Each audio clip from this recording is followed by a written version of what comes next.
Hello guys, welcome to Talk Point. ఈరోజు మనం మాట్లాడుకోబోయే మూవీ ఏంటంటే Radhe Shyam. It stars Prabhas, Pooja Hegde, Murali Sharma, Priyadarshi and ton of other Hindi characters whom we personally don't know. Movie is a simple tale between love and destiny. అంతే. So for the past 4 days మూవీకి చాలా mixed reviews అనేవి వస్తూ ఉన్నాయి and people have been having very divorce opinions about the movie. So వాటిలో ఎంతవరకు నిజం ఉంది, నిజంగా ఆడియన్స్కి సినిమా చూడడం రాదా, లేకపోతే నిజంగానే సినిమా అంత లేదా అనేది let's break down and see. నేను ఫస్ట్ డే మూవీస్ చూసా గైస్. నేను ఫస్ట్ డే మూవీ చూశాను. ఇన్ఫాక్ట్ నేను మీకంటే ముందే చూసాను because I live in different country. నేను ఆ రోజు రివ్యూ చేద్దాం అనుకున్నా, థియేటర్ నుండి ఇంటికి వెళ్ళేటప్పుడు కార్లో రివ్యూ పెడదాం అనుకున్నా, కానీ it didn't work out. So ఇంటికి వచ్చి పడుకున్నాను and then I woke up, I saw reviews, I saw public talk. కొంతమందికి నచ్చింది, కొంతమందికి నచ్చలేదు, కొంతమందికి అస్సలు నచ్చలేదు, కొంతమంది చెత్తనేశారు. Even the technicians who worked for the film came out and said that came out and defended the film. Even just first 4 days lone. Sare, let's see. Let people go to the theaters. Let them watch. Let them decide and చెప్పి I waited for 4 days. మూవీలో కొన్ని pros ఉన్నాయి, మూవీలో cons కూడా ఉన్నాయి. Let's talk about them. మూవీలో pros వచ్చేసరికి performances are very good from the lead cast and each perform the role to the best. Saaho సినిమాలో Mr Prabhas gave his worst performance in his career. I directly say that. ఎందుకంటే అంత లీజర్గా, అంత లేజీగా ఒక actor ఒక 300 crore budget మూవీలో act చేయడం అనేది ఎక్కడ చూడలా. One of the reasons I dislike Saaho is because of Mr Prabhas acting and his looks too. వాళ్ళ యాక్టింగ్ ప్రొఫెషన్లో ఉందే వాళ్ళు అందంగా ఉంటారని, చరిష్మాటిక్గా ఉంటారని చెప్పి. If they are losing that, we have the right to comment on them. But ఈ మూవీలో చాలా పార్ట్స్లో హీ లుక్ గుడ్ అండ్ కొన్ని పార్ట్స్లో he looked off. Maybe because of the at the pace they are shooting, 3 yearsగా shooting చేస్తూనే ఉన్నారు కాబట్టి parts of the సీజన్లో కొంచెం కనబడుతుంది ఆ డిఫరెన్స్ అనేది. But is a lot better in this movie than Saaho and also he gave his best performance. But one thing is the voice. ఆయన base voice అనేది ఈ మధ్య చాలా వినడానికి చాలా కష్టమైపోతుంది. కొన్ని పదాలు అసలు అర్థం కావట్లేదు. The first scene where he wakes up in his friends bedroom and talks to his mother, I don't understand one single word properly. ఆయన మాట్లాడేది కాస్త అర్థమవుతుంది కానీ ఇయర్స్కి టు టేక్ దాట్, అది ప్రాసెస్ చేయడానికి చాలాసేపు పడుతుంది అనేది నా ఫీలింగ్ అండ్ నా పక్కన కూర్చున్న వాళ్ళు చాలామంది ఫీలింగ్ అదే. So second thing is Pooja Hegde's acting. We have seen her as glamour doll in most of the movies, but she's a very good performer except for these kind of scenes. She's a very good performer. She speaks well. ఆ dubbing కాస్త అటు అయింది కానీ she spoke the Telugu well. And the costumes-లో 1970s Italy సెటప్లో that western dresses అనేవి ఆవిడకి బాగా సూట్ అయ్యాయి and she look beautiful in that. At the same time the chemistry is little off in most of the scenes. కొన్ని చోట్ల చాలా అద్భుతంగా ఉంది, కొన్ని చోట్ల they just reciting the dialogues అనిపించింది. The next positive point is the music. Justin Prabhakaran songs are very good and కొన్ని చోట్ల they reminded me of dear comrade. But మూవీలో అవి కాస్త మాంటాజ్లో వస్తాయి కాబట్టి హిందీ సాంగ్స్ కంటే తెలుగు నాకు బాగా నచ్చింది. And of course Thaman's background score గురించి మనం మాట్లాడుకోకపోతే ఎలా. This is the third movie I'm completely ఫిదాఫైడ్ by Thaman's background score because సీన్స్ని ఎలా లేపాలో, సీన్స్కి ఎలా సర్టల్ మ్యూజిక్ ఇవ్వాలో Thaman learn it very quickly. మనకి ప్రీవియస్ మూవీస్ చూస్తే 5 years బ్యాక్ వరకు మూవీస్ చూస్తే తమన్ కొన్నిసార్లు కొన్ని సర్టల్ సీన్స్ కూడా హై డ్రామాటిక్ మ్యూజిక్ ఇచ్చేవారు. బట్ రీసెంట్ మూవీస్ చూస్తే especially it is very evident in this movie. Scene సర్టిల్గా ఉంటే దానికి సర్టిల్ మ్యూజిక్ ఇవ్వడం, కొన్నిసార్లు మ్యూజిక్ ఇవ్వకపోవడం, ఇంపాక్ట్ క్రియేట్ చేయాలంటే ఎలాంటి మ్యూజిక్ ఇవ్వాలో అలాంటి మ్యూజిక్ ఇవ్వడం, ఇవన్నీ Thaman learn it very quickly. And ఈ మూవీలో it became very evident that he's becoming a master at background score అని. So this is one another movie where Thaman completely steals the show. Cinematography is beautiful, the production design is beautiful, the sets are beautiful.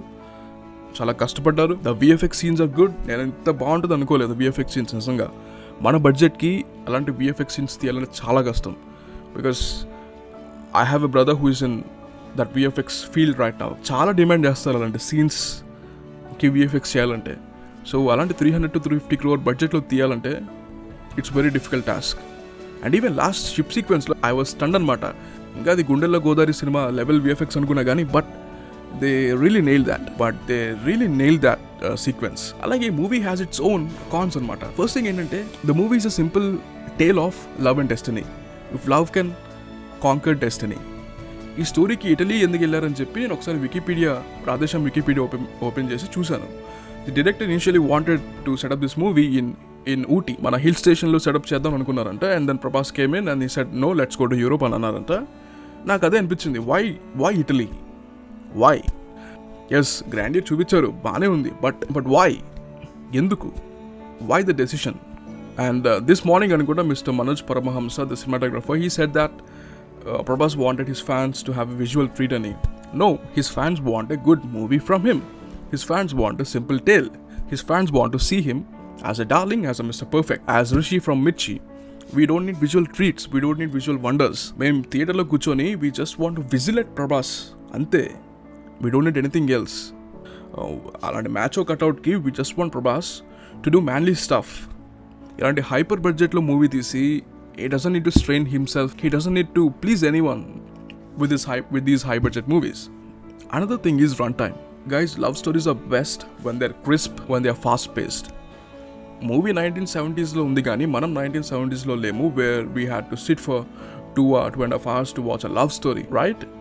The love story has to be crisp and fast paced. The screenplay has to be tight for any love story movie. Endukante manaki ippudu anta opika ledhu, and that too when you're going to a movie that is sold out as a visual wonder and that stars a macho star, a rebel star as a lover boy. I have to keep that runtime crisp and small. Chala lag scenes aithe unnai, chala daridrapu gottu comedy scenes aithe unnai, cringe fest antaru dan. They could have easily removed that. They could have made it like konni editing tweaks though, they could have made it a whole different movie with a whole different feel. Even though I liked the movie, even though I found it better than Saho, even though I found it better than many other recent movies that became hit during this lockdown, ఇంకా ఏదో incomplete గా అయితే అనిపిస్తుంది. See, మనకి సినిమాలు చూడడం రాదా అది పక్కన పెడితే, మనకి సినిమాలు చూడడం వచ్చు. We just need entertainment. Movies are not meant to preach us or inspire us or make us a good person. They are meant to be entertaining. Entertaining గా ఉండా మనల్ని దిగజారకుండా చేస్తే చాలు. And that aspect is missing from a movie. ఆ movie నిజంగా ఎవరికి నచ్చదు. The same Radhe Shyam is entertaining. People would have loved it more. డార్లింగ్లో మనకి 2 or 3 ఫైట్స్ ఉన్నాయి. దట్ టు ఏదో పెద్ద ఎలివేషన్ లాంటి ఫైట్స్ కూడా కాదు, simple fights, road side fights లాంటివి. డార్లింగ్ అప్పుడు ఎందుకు హిట్ అయిందంటే మనకు అప్పుడు ఏదో పెద్ద సినిమాలు చూడడం వచ్చని కాదు. The movie is very entertaining enough to attract audience to the theatre for 2 or 3 times. ఆ టైంలోనే పీపుల్ ర్యాన్ టు థియేటర్స్. అప్పటికే పైరసీ బాగానే ఉంది. ఐ థింక్ డార్లింగ్కి 3rd or 4th day piracy బయటకు వచ్చింది, సీడీ నా చేతిలో ఉంది అప్పుడు. But still people ran to theatres to watch the movie because it's entertaining. Baahubali కానీ, బాహుబలి 2 కానీ, లేకపోతే అఖండ కానీ, ఆర్ క్రాక్ కానీ, బంగారు రాజ్ కానీ, ఇలాంటివన్నీ ఆడియన్స్కి అపీల్ అయ్యాయంటే even though they have very simplistic story or even though they have many flaws, ఇవి దే ఆర్ వైడ్లీ ఎంటర్టైనింగ్. ఆ ఎంటర్టైన్మెంట్ అనే ఆస్పెక్ట్ మిస్ అయితే ఏ మూవీ అన్నా it's bound to failure. Entertainment aspect అనేది ఉంటే people would come to theatre to watch the movie repeated times. ఆ repeat value అనేది లేకపోతే any movie is bound to fail. నేను ఇంతకు ముందు కూడా ఒక రివ్యూలో చెప్పాను, ద రిపీటెడ్ వాల్యూ, మూవీకి రిపీట్ వాల్యూ అనేది ఉండాలి. ప్లస్ ఇలాంటి బడ్జెట్ పెట్టి తీసినప్పుడు ఖచ్చితంగా రిపీట్ వాల్యూ అనే ఆస్పెక్ట్ గుర్తుంచుకోవాలి. ఆ రిపీట్ వాల్యూ ఆస్పెక్ట్ ఉండాలంటే people don't come to the movies to watch the visual grandeur. People don't come to the movies to not just watch the visual grandeur, but also to get entertained. Last 2 minutes lo entertainment ane word daadapu 30 సార్లు use చేసి ఉంటా. That's what is missing from Radhe Shyam. It's a love story, but it's not entertaining. Even though the director wanted to create few cute moments, they turned out to be lackluster. And since they are not entertaining enough, the movie turned up to be a disappointment to many viewers. So that's what I wanted to tell. What's your opinion on the movie? Please share that with us in the comment section. Thank you. Stay safe. Study well.